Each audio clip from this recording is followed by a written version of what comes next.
Bonjour à toutes et à tous, et bienvenue dans cette vidéo qui sera consacrée dans sa première partie au test du Blu-ray 4K UHD du film The Abyss de James Cameron. Cette analyse sera suivie d'une réflexion sur la sortie de ces éditions. J'en profite pour corriger deux petites erreurs sur ma vidéo de test sur Aliens. Le premier DVD ne date pas de 2004, mais de 1999, et la piste VF n'est pas en DTS Master HD Audio, mais en DTS HD High Resolution. Abyss est un film de 1989 qui a été tourné en pellicule 35 mm par le chef opérateur Michael Salomon, avec des caméras Arriflex 35 BL3, 35 2C et des objectifs Spheric Zeiss Standard Speed et Super Speed. Les effets visuels ont également été filmés au format Super Panavision 70, avec quelques plans réalisés en VistaVision. Le film a été tourné en Super 35, c'est-à-dire en plein format, car même s'il a été finalisé en 2:39:1 pour la salle de cinéma, à cette époque, les télés étaient encore majoritairement 4/3 et il était d'usage de sortir des versions recadrées plein écran, le fameux pan and scan. Donc, pour éviter de zoomer dans l'image et recadrer, Cameron tournait en plein format afin d'avoir plus de latitude pour finaliser les versions full screen. Le film a connu de nombreuses éditions vidéo, avec entre autres une VHS sortie en 1990, ainsi qu'un laserdisc au format 1,95:1. La Special Edition sort en 1993 en version widescreen et pan and scan, à la fois en VHS et laserdisc. Un DVD widescreen sort en 2000 et une dernière édition DVD full screen sort en 2002. Une première version pour les chaînes est produite en HD aux alentours de 2000 en open matte, puis en 2014 une nouvelle version est produite qui sera pour les chaînes et pour les services de streaming. Le film ne sera jamais commercialisé en Blu-ray HD. Cette nouvelle édition nous est proposée en HDR10 et Dolby Vision dans sa version cinéma de 1989 et dans sa version étendue de 1993. Une nouvelle piste Dolby Atmos anglaise est proposée sur les deux versions, mais est accessible uniquement sur le Blu-ray 4K UHD. A noter qu'une piste française DTS HD High Resolution est disponible. Les bonus sont concentrés sur un disque à part. On retrouve deux nouveaux documentaires plongés en eau profonde en tête-à-tête avec James Cameron de 32 minutes, L'héritage d'Abyss de 24 minutes, et le documentaire de l'époque, Sous pression, le making-of d'Abyss, d'une durée de 59 minutes en SD. Sont aussi incluses les archives du Laserdisc de 1993, qui sont composées de galeries photos, notes de production, différentes versions du scénario, ou encore bande-annonce. Alors, que vaut cette image? Elle m'a donné des migraines. Honnêtement, je ne sais pas de quoi ils sont partis pour réaliser cette nouvelle version. On a des plans rigoureusement identiques à la version HD de 2014, mais légèrement croppés. Selon les sources officielles, il semblerait que le film ait été rescanné. Il est fort probable que le scan de 2014 ait été fait en 4K. Si on compare la version HD, on a de nombreux plans avec des cadrages différents. Mais comme la source est plein format, en faisant une différence et en modifiant la position, on retombe pile poil sur la géométrie de la version de 2014. Et de temps à autre, on a des plans avec des cadres et des stabilisations totalement différentes, ce qui laisse à supposer que certains plans ont bel et bien été rescannés. C'est assez difficile de se forger une opinion. Quoi qu'il en soit, l'image est bien plus riche et définie que celle d'Aliens, Titanic ou encore True Lies. Et ce n'est pas simplement dû à une augmentation de détails ou autre modification numérique. Je ne vais pas vous dire pour autant que l'image n'a pas été retravaillée. La société Park Road Post-Production, en charge de la restauration, a atténué le grain et retravaillé la texture et le détail de l'image, ce qui va encore une fois fortement diviser. Pour les comparaisons qui vont suivre, je vous ai mis quelques extraits issus du DVD de 2000, mais le recadrage en 4K implique un grossissement de la source tel que la qualité s'en ressent forcément. Cependant, on peut voir que l'évolution est impressionnante. Les hautes lumières sont vives, les spéculaires sur le front sont parfaitement rendus, la couleur à l'arrière-plan récupère un maximum de détails par rapport à la version HD.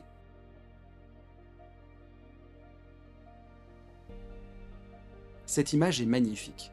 Regardez les détails que l'on récupère sur le visage, l'œil, le front, et sur l'éclairage au-dessus de sa tête. De manière générale, le piqué de l'image est spectaculaire. Le détail sur son t-shirt, sa peau, sa casquette, la colorimétrie sur la personne à l'arrière-plan, tout est splendide. Vous vous rappelez de mon test sur les infos dans les basses lumières sur Aliens, où il n'y avait pratiquement rien? Regardez la chemise d'Ed Harris. On a l'impression qu'elle est très sombre, mais non, tout est là. Les plis, le détail, et on a même de l'information dans les cheveux. Les séquences avec les extraterrestres ont bénéficié d'un superbe retravail en termes d'étalonnage. Les couleurs, les nuances, la plage dynamique et le niveau de détail et de subtilité dans les dégradés n'ont plus rien à voir avec les versions précédentes. Même si c'est beaucoup moins problématique que sur Aliens, il est probable que beaucoup reprocheront la réduction de grains trop forte et l'aspect un peu artificiel de certains plans. L'étalonnage a été modifié et pourra sembler moins naturel que dans la version HD. En effet, les teintes de peau ont été refroidies sur de nombreuses séquences. Les métadonnées renseignent un pic lumineux max à 800 nits, et encore une fois, cette information est à prendre avec précaution, elle ne reflète pas forcément la réalité. Le niveau de détail dans les hautes lumières est largement supérieur à celui de la version HD. Dans la plupart des cas, on n'a plus ces aplats dans les hautes lumières et cette sensation de clipping. On a donc beaucoup plus d'informations dans cette image que dans celle d'Aliens, de True Lies ou encore de Titanic. Mais, car il y a toujours un mais, cela n'est pas tout le temps uniforme. Certains plans semblent en effet plus riches, là où d'autres semblent visuellement assez similaires en termes de dynamique à la version HD de 2014. Un vrai casse-tête cette image. On a quelques phénomènes de bending de temps à autre, mais vu la complexité du film avec le nombre de scènes sous-marines contenant des dégradés, cela reste un très beau travail d'encodage. Encodage qui est en moyenne à 43 mégabits par seconde, avec des pics à 91. Concernant la couleur, c'est comme pour le reste, on a beaucoup plus d'informations que dans les versions précédentes. On a une très belle palette de couleurs, même si une grande partie reste dans le cadre du Rec 709, certaines séquences vont exploiter le P3. Comme sur Titanic, le revers de la médaille, c'est que cela met en lumière les limitations des VFX de l'époque. On a certains liserés noirs ou des tourages qui sont devenus bien visibles, comme certains plans d'incruste. Concernant la partie audio, je crois que vous savez maintenant que je me sers du processeur Altitude 32 de la marque Trinov pour représenter les objets Atmos. On est ici dans la même configuration que Titanic. Il y a peut-être 2 plans où ils ont fait bouger des objets, mais 99% du mix est statique. Pourtant, ce ne sont pas les occasions qui auraient pu manquer. Quoi qu'il en soit, en termes d'immersion, c'est superbe. Dès les premières minutes, le ton est donné avec le naufrage du sous-marin. La richesse et la précision de ce nouveau mix sont incroyables. Les canaux verticaux sont utilisés quasi en permanence et il y a un travail énorme sur les ambiances dans la station sous-marine. Coffee! Come back! We need the big arm to unhook the umbilical! There's a goddamn hurricane coming! He switched off. La sensation d'immersion dans cette séquence est une petite merveille.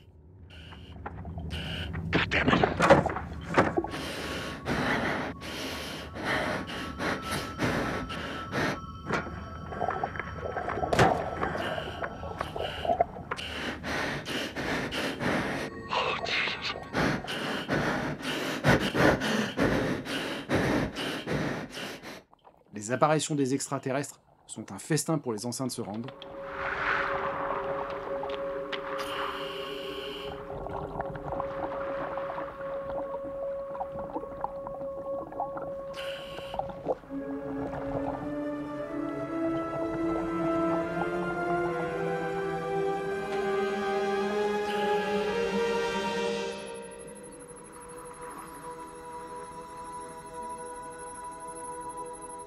Et l'équipe s'en est donnée à cœur joie avec le canal de Grave qui est en grande forme dans de nombreuses séquences, notamment le final ou encore la tempête avec la destruction et la chute de la grue.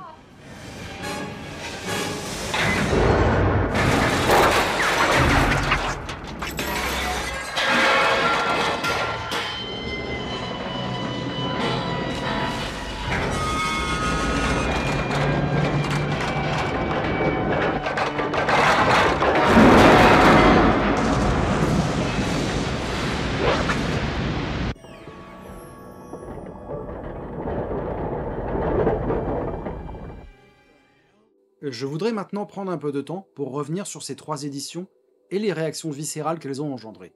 Le traitement appliqué sur l'image a enflammé la toile, avec de nombreuses réactions négatives, parfois basées sur des captures d'écran ou des reviews ne reflétant pas forcément la réalité.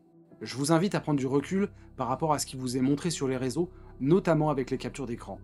Moi-même qui suis dans un workflow aux petits oignons, quand je vous fais un comparatif HDR-SDR, dites-vous que ce SDR ne sera jamais affiché comme cela. Là, c'est une représentation basée sur une télé réglée à 100 nits. Je vous garantis que vos télés, si elles ne sont pas calibrées, vous afficheront un SDR à 200 ou 300 nits facile. Et évidemment, si vous regardez cette comparaison en SDR, elle ne veut plus rien dire. J'ai vu passer bon nombre de commentaires disant qu'en voyant le 4K d'Aliens, beaucoup d'entre vous préfèrent rester sur la version Blu-ray qu'ils considèrent comme plus fidèle à l'œuvre originale. J'entends bien, mais je vous propose un petit jeu. Voici le 4K HDR d'Aliens de 2024. Voici la version Blu-ray d'Aliens de 2010 à l'échelle par rapport à l'UHD. Voici le DVD widescreen de 2004 à l'échelle, le Laserdisc widescreen de 1995 à l'échelle, et enfin le Laserdisc Pan and Scan de 1987. En voyant ces images, qui peut me dire laquelle est la plus fidèle à l'image du positif projeté en salle en 1986 ? Elles correspondent toutes à des époques différentes où la qualité était limitée par la technologie à la fois des supports, mais aussi des systèmes de diffusion et de fabrication. Regardez l'étalonnage et les formats d'images, ils ont changé drastiquement au cours du temps. Si vous prenez la version Blu-ray par rapport aux versions DVD ou Laserdisc, les changements sont bien plus importants en termes de colorimétrie et de cadrage que les changements entre le Blu-ray et l'actuelle version 4K. Voici quelques photographies d'une copie d'un positif de 1986 qui vous montrent bien que la version du Blu-ray de 2010 est déjà à des années-lumière de l'original. Entre les premières VHS Laserdisc DVD et le Blu-ray, l'étalonnage numérique est apparu, offrant bien plus de possibilités que l'étalonnage photochimique. Si on regarde sur Abyss, vous pouvez constater que les étalonnages sont aussi très différents en fonction des versions. Voici The Abyss version 4K de 2024, la version HD streaming de 2014, le DVD full screen de 2003, la version HD OpenMat de 2000, le DVD Letterbox de 2000, le Laserdisc widescreen de 1993 et la version Laserdisc en 1,95/1 de 1990. Alors je répète ma question, qui d'entre vous peut dire laquelle de ces versions est la plus fidèle à l'image vue en salle en 1989 ? Personne.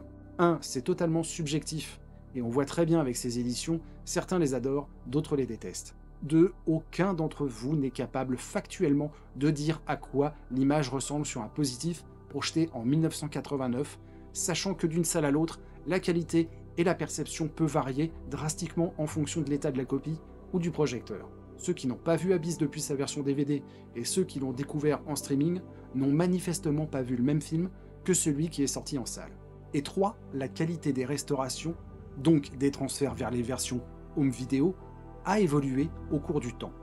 Donc les œuvres ont évolué. Les méthodes employées pour scanner la pellicule et surtout les workflows n'ont cessé de s'améliorer depuis la sortie de ces films. Quant à nos télés d'il y a 20 ans, elles n'ont plus rien à voir avec celles d'aujourd'hui. Cameron a toujours apporté un soin particulier pour réaliser les différentes versions de ses films selon le type de diffusion. S'il avait pu corriger les soucis de mise au point sur Aliens à l'époque, il l'aurait sans doute fait. Et des soucis de mise au point, il y en a quelques-uns sur ces films. Et si on n'y prêtait guère attention auparavant, sur une télé au-delà de 65 pouces en 4K, ça devient compliqué. Aujourd'hui, la technologie et les outils lui permettent de corriger certains défauts et de s'adapter aux nouveaux modes de diffusion. Le problème, c'est que bien souvent, il va un peu plus loin que simplement réparer. Ce qui change totalement notre perception du film si nous avons été habitués aux anciennes versions, avec les polémiques qui en découlent. Mais est-ce que les nouvelles générations, qui sont habituées à des images moins granuleuses et plus définies, et qui ne connaissent pas ces films, seront gênées en les découvrant ? Je n'en suis pas si sûr. Ce qui choque, c'est la différence d'un film à l'autre. Car avec True Lies, on est quand même sur un cas d'école. J'ai beau chercher, je ne comprends pas les choix faits sur cette restauration. Comment a-t-on pu en arriver à cette image avec un niveau de détail parfois tellement extrême dans certaines zones que le rendu final semble si artificiel, voire gênant. L'atténuation de grain n'est pas vraiment le souci, mais plutôt l'impact des outils utilisés pour ramener du détail qui semble avoir sérieusement altéré l'image. Ce n'est heureusement pas le cas sur l'intégralité du métrage. Mais que s'est-il passé ici ? Y avait-il des gros problèmes de netteté sur certains plans ? Était-il impossible de rescanner le négatif ? Le mystère reste entier et chacun y va de sa théorie. Et l'intelligence artificielle est souvent pointée du doigt, alors que la nature des opérations effectuées par Park Road n'a jamais été officiellement avérée, ce sont des secrets de cuisine. Peu importe l'outil, le résultat est là, Et sans information sur le contexte qui ont motivé ces transformations, la pilule a bien du mal à passer. Alors je réitère mon propos, au risque de choquer, c'est son film, il en fait ce qu'il veut, quitte à se mettre à dos une bonne partie de ses fans. Et il n'en est pas à son coup d'essai. On l'a vu avec Terminator 2, déjà en 2009, lors de la sortie de la Skynet Edition, le grain avait été considérablement atténué avant d'être réintroduit dans le Blu-ray de 2015. Et avec l'édition 4K 2017, l'image a été fortement modifiée au niveau du grain, du détail et de l'étalonnage sur certains plans. Toute modification de l'œuvre originale est vue par beaucoup comme un sacrilège, voire une dérive dangereuse. Encore plus sur des films aussi importants dans la culture populaire. Je le conçois. Mais si on va sur ce terrain, alors on peut tout remettre en cause. L'étalonnage numérique réalisé lors des précédentes éditions est déjà une trahison par rapport à la version d'origine. Si on pousse encore plus loin, ces films ont été faits pour être vus au cinéma, où je rappelle, les intensités lumineuses max sont équivalentes à 48 nits, avec des ratios de contraste peu élevés. Ces films n'ont jamais été faits ni pensés pour être vus en HDR. Et on peut faire le même constat sur le son. Un mixage multicanal Dolby Atmos n'a plus rien à voir avec le mix stéréo original d'Abyss ou d'Aliens. En soi, c'est une modification plutôt conséquente du matériel d'origine aussi. Mais là par contre, ça dérange beaucoup moins de monde. C'est un débat sans fin. Suite à mon analyse d'Aliens, beaucoup ont employé le terme fake HDR. En effet, les intensités lumineuses sur Aliens et Titanic ne sont pas énormes, et les hautes et basses lumières sont loin d'être aussi détaillées qu'on pourrait le souhaiter. Mais une bonne fois pour toutes, le HDR est un conteneur, on met ce qu'on veut dedans. Il n'y a aucune réglementation, ni texte de loi, ni quoi que ce soit qui impose un niveau de nit minimal pour valider le fait qu'une image est en HDR ou non. Pareil en termes de colorimétrie, toutes les couleurs ne sont pas censées sortir de la limite du Rec 709. Ce n'est en rien un gage de qualité, ni même un prérequis. Il est évident qu'en achetant un disque à 30 € labellisé HDR, on s'attend à voir autre chose qu'une image peu définie, avec une plage dynamique restreinte et un aspect sensiblement identique à celui d'une image SDR un peu plus lumineuse. Je vous l'accorde, mais ce n'est en rien une obligation, et selon la source utilisée, c'est parfois tout simplement impossible. Ces 4 films ont été restaurés à des époques différentes, dans des contextes différents. Les sources, les moyens mis à disposition, les workflows employés, les performances des machines et la complexité des tâches, sans parler même de l'état dans lequel les négatifs ont été conservés et des intentions artistiques originales, font que les rendus sont totalement différents d'un film à l'autre. On le voit très bien avec la différence entre l'image de Titanic et The Abyss. La richesse de la plage dynamique de ces images n'ont rien à voir. Le manque de détails dans les hautes lumières et les spéculaires sont à peu près équivalents sur True Lies, Aliens et Titanic, alors que l'image d'Abyss semble plus riche, sans pour autant proposer des intensités lumineuses radicalement plus élevées. Les premiers titres HDR sont apparus en 2016. Ce qui a été finalisé avant cette date a été majoritairement conçu pour être vu en SDR, et en tirer du HDR n'est pas forcément possible selon les outils, les workflows employés à l'époque. Je vous invite à regarder ce documentaire qui détaille techniquement toutes les étapes de la restauration du film Astérix et Obélix Mission Cléopâtre. Ça représente 3 ans de travail pour refaire ce film depuis le négatif original, et c'est loin d'être aussi simple que certains veulent bien le penser. Alors, ont-ils choisi de ne pas tout refaire car cela avait déjà été fait il y a quelques années? Est-ce que les sources sont encore utilisables? Est-ce que ces rééditions ont été faites dans l'urgence? Est-ce que les hautes lumières brûlées sont une volonté artistique purement assumée? Pourquoi True Lies, qui est le film le plus récent, est le plus impacté? Pourquoi les mix ne sont pas tous traités de la même façon? Il y a tant de questions, tant de paramètres, et si peu de réponses. Tout ceci est très opaque, et il y a de grandes chances pour que l'on n'ait jamais la réponse à ces questions. En conclusion, si vous aimez The Abyss, la question ne se pose pas selon moi.